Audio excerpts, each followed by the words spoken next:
29번 시작할게. 전문가에 대한 연구는 제공한다. 통찰력을 뭐에 대한 통찰력이냐? 무엇을 의미하는가에 대한 통찰력. 가주어 진주어. 뭐가 무엇을 의미하냐? 깊은 그리고 유연한 이해를 가지는 것이 무엇을 의미하는가에 대한 통찰력을 제공한다. 그래서 전문가를 연구했더니 이런 통찰이 생겼다는 이야기지. 그래서 깊고 유연한 이해, 요 두 부분이 키워드고, 이걸 근거로 주제문이 완성이 됐어. 1번에서 전문가들이 가진 깊고 유연한 이해력, 이 정도가 주제가 되겠지. 그래서 뒷내용은 다 1번 문장에 대한 설명이야. 전문가들, 특별한 영역에 대한 사람들이다 가진 깊고 풍부하게 상호 연결된 생각들을, 뭐에 대한? 세상에 대한. 그래서 이제 deep은 나왔어. deep interconnected ideas. 근데 이게 어떻게 flexible이랑 연결되는지는 뒤에 나와. 그들은 단지 좋은 사상가들이나 이런 사람들이 아니라 뛰어나게 똑똑한, 이게 다가 아니다. Not just A, but also 대신에 rather를 쓴 거야. 그래서 뒤에 걸 강조하기 위한 수단이고, 연결어는 특별히 이 몇 번이었더라? 29번 연결어가 되게 어려워. 다시 한번 얘기하지만 모의고사는 이제 연결어가 안 나오거든? 근데 내신은 언제든지 낼 수 있어. 특별히 이렇게 어려운 지문인 경우. 그래서 이 두 연결어 다 어려워. 왜냐면 not just but also만 우리가 기억하지, 이게 rather로 연결된다는 거 잘 모를 수 있거든. 근데 A가 아니다. A뿐만 아니라 전문가들은 가지고 있다 지식을 특정한 영역에 대한, 예를 들어 체스, 화학, 테니스, 그리고 not generalist, 다른 말로 그들은 스페셜리스트이다, 이렇게 보면 돼. 스페셜리스트는 뭐 깊이에 대한 거야. 깊이 파고드는 연구를 하는 사람들, 이렇게 이해를 하면 돼. 하지만, 그래서 여기 하지만이 좀 어색하거든. 시험에 나오면 되게 어려울 거야. 전문가들은 또 단지 많은 지식을 많은 사실을 알고 있는 것만도 아니다, 이렇게 돼. 그래서 하지만이야. 그래서 이제 지식을 가지고 있는데 또 그것뿐만 아니라 뒤에 거를 또 강조하는 거야. 인팩트도 마찬가지야. 아니라고 그랬으니까 뭐가 맞느냐 하는 내용이겠지.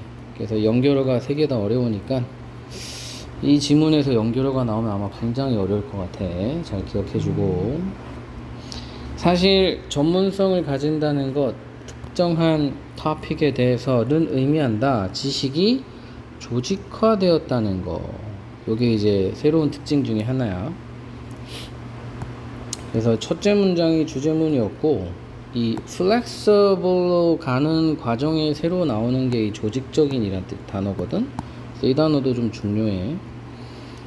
지식이 조직화되었다는 것을 의미한다. 뭐로? 일관성 있는 논리적인, 합리적인 틀 속으로 coherent, logical, reasonable, rational, 비슷한 계열의 단어들이야. 그리고 새로운 문장. 전문가들은 이해한다. 상호 간의 연결성을, 어떤 사실들 사이의. 그래서 구분할 수 있다. 어떤 생각이 가장 주된 생각인지. 그러니까 통찰이 있는 거야. 어떤 사물, 팩트를 봤을 때 이 팩트들 사이가 어떻게 연결됐는지에 대한 깊은 통찰이 있는 거야. 그래서 organized 된 지식, 통찰, understand the entire relationship, 이 부분에 해당되는 내용이겠지. 그래서 이거의 결과가 바로 아까 처음에 나왔던 flexibility. 그래서 일종의 이렇게 연결되는 거라고 생각하면 돼. 근데 결국은 첫 문장이야. 이런 종류의 깊지만 조직된, 아까 나왔지? 깊은, 조직된, 여기 조직된 이해는 허락한다. 최종 결론 더 큰 유연성을 학습에서의 그리고 병렬 구조야 촉진시킨다. 적용을 다양한 맥락을 걸쳐서 그래서 이것도 어떻게 보면 최종 결론이지. 다양한 multiple context에 해당되는 게 바로 좀 전에 얘기했던 이 flexibility랑 같은 계열의 단어라고 생각하면 돼. 그래서 결론은 첫 문장이라는 거를 기억해 주고 30번 가주어 당연하다. 사람들이 관찰하는 것을 어떤 상황들을 그리고 나서 원하는 것은 뭐를 설명을 상황을 살펴보고 설명을 원하는 거 이거 당연한 거다. 뭐에 대한 설명 왜 이러한 상황들이 발생했는지를 그래서 상황이 있으면 설명 즉 이유를 알고자 하는 거 당연하다. 하지만 이제부터 중요하겠지. 때때로 reasoning 사고 사고라고 보면 돼. 생각하는 과정이 틀릴 수 있다. 뭐 때문에? 한두 가지의 오류, 오해 때문에. 그래서 어떤 상황에 대한 설명, 이유를 발견하는 과정에 생기는 오류. 그 오류가 바로 ecological fallacy. 이게 키워드이자 주제문이 되겠지. 그래서 늘 얘기하지만 어려운 소재가 나오면 그 소재에 대한 정의만 알고 있으면 주제라고 얘기했어. 이러한 것들 중에 하나는 바로 ecological fallacy이다. 이런 misconception이 D가 되겠지.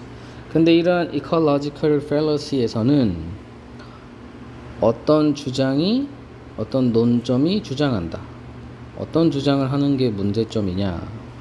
있다고. 뭐가? 인과관계가 두 것 사이에 단순히 뭐 때문에 그들이 동시에 발생했기 때문에 그래서 이제 생태학적 오류 뭐 이런 거거든. 여기서 말하는 생태계가 쉽게 말하면 어떤 상황이 발생한 환경이잖아. 그래서 그냥 함께 발생했다. 동일한 환경에 있었다는 것 때문에 인과관계로 설명하는 오류라는 거지. 설명이 좀 어려울 수 있는데 뒤에 내용을 보면 너무 쉬워. 예를 들어가 바로 이 3번 문장의 주제문이라는 거를 뒷받침하는 거지. 50년대에 문장 끝나고 가주어야 진주어 따라서 수동이지 목적어 없으니까 발견되었다. 뭐가 발견되었냐? 범죄율이 가장 높다는 것이 어떤 동네 이민자들이 가장 많은 동네. 그래서 이렇게 우리도 그렇잖아. 역시 이민자들이 문제야. 방송에서 하기 좀 그렇지만 막 조선족이 있는 동네마다 너무 범죄가 많아. 막 그래서 심하게는 막 조선족을 쫓아내야 돼. 막 이런 말까지 한단 말이야. 그래서 언뜻 보면 맞는 말 같은데 그게 여기서 말하고 있는 이민자가 많이 사는 상황, 범죄가 많이 발생하는 상황, 이 두 상황이 함께 발생했다고 해서 인과관계이다라고 말하는 게 틀렸다는 거야. 그래서 fallacy라는 단어를 쓰잖아. 오류. 이렇게 생각하면 안 된다는 거야. 그럼 뭐가 맞냐? 몇몇의 사람들은 사용한다. 이러한 함께 일어나는 일을 뭐하기 위해서? 주장하기 위해서. 뭐라고? 이민자들이 범죄의 원인이라고. 근데 틀렸다고 이제 얘기하겠지. 조심스러운 분석, 이러한 상황에 대한 드러낸다. 이게 진짜 진실이지. 연구를 하고 드러낸 게. 이민자들이 be forced to 외워야 돼. 목적어 빠진 수동이긴 한데 직역하면 강요받는다 뭐뭐 하도록 인데 이게 내용이랑 좀 안 맞아. 그래서 어쩔 수 없이 뭐뭐 하게 된다라고 해야 해석이 자연스러워. 이민자들이 어쩔 수 없이 살게 된다는 것을 드러냈다. 어디에? 동네. 어떤 동네? 범죄율이 이미 높았던. 이해됐어? 이민자 때문에 범죄율이 높아진 게 아니라 이미 범죄율이 높은 데가 싸. 그래서 어쩔 수 없이 이민자들이 거기 살다 보니 이민자들이 많은 동네가 범죄율이 높아 보인다는 거야. 이해해야 돼. 자, 그래서 또 모를까봐 친절하게 세미콜론 찍고 이제 한 번 더 설명을 해줘. 그들은 누구냐? 이민자들은 cannot afford, 재정적 능력이 없었다.